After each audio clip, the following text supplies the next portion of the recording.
ఏంటి? మేము ఇక్కడ చదువుకుంటున్నాం.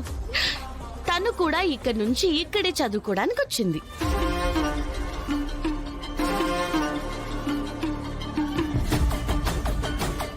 ఏం మాట్లాడుతున్నావు పల్లవి?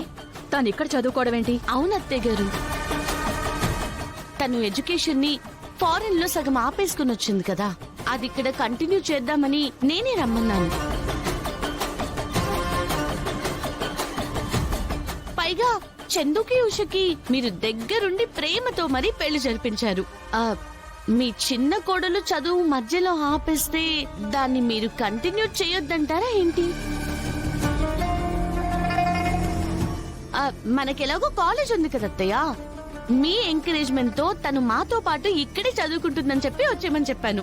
తను కూడా వచ్చేసింది. నువ్వు చెప్పేస్తే తను వచ్చేస్తే సీట్ ఇచ్చేస్తారా? ఎందుకివ్వరు? కాలేజ్ మందే కదా. ఏ అత్తయ్య గారు? చూడు పల్లవి, నా కోడలు చదువుకోవాలని నాకు ఉంది. కాలేజ్ మనదే అని చెప్పేసి మనం పెట్టుకున్న రూల్స్ ని మనమే బ్రేక్ చేయలేం కదా.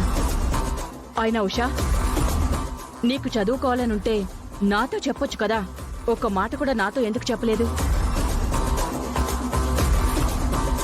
పోనీ కనీసం నీ భర్తకైనా చెప్పావా?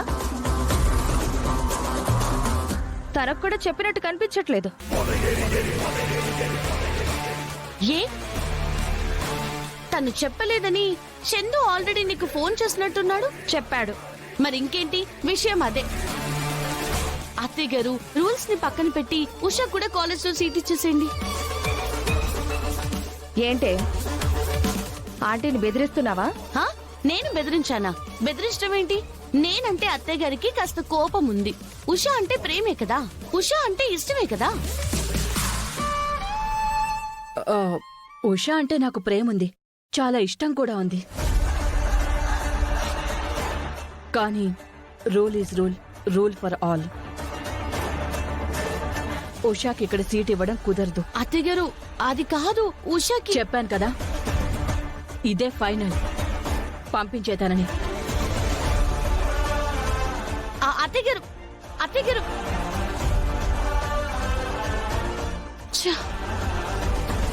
నేను చెప్తూనే ఉన్నాను కదక్క, అత్తయ్య గారికి ఇష్టం ఉండదని. చూసావు కదా, కాలేజీలో సీట్ ఇవ్వనంటున్నారు. ఆవిడివ్వనంటే నేను వదిలేస్తానా? పద.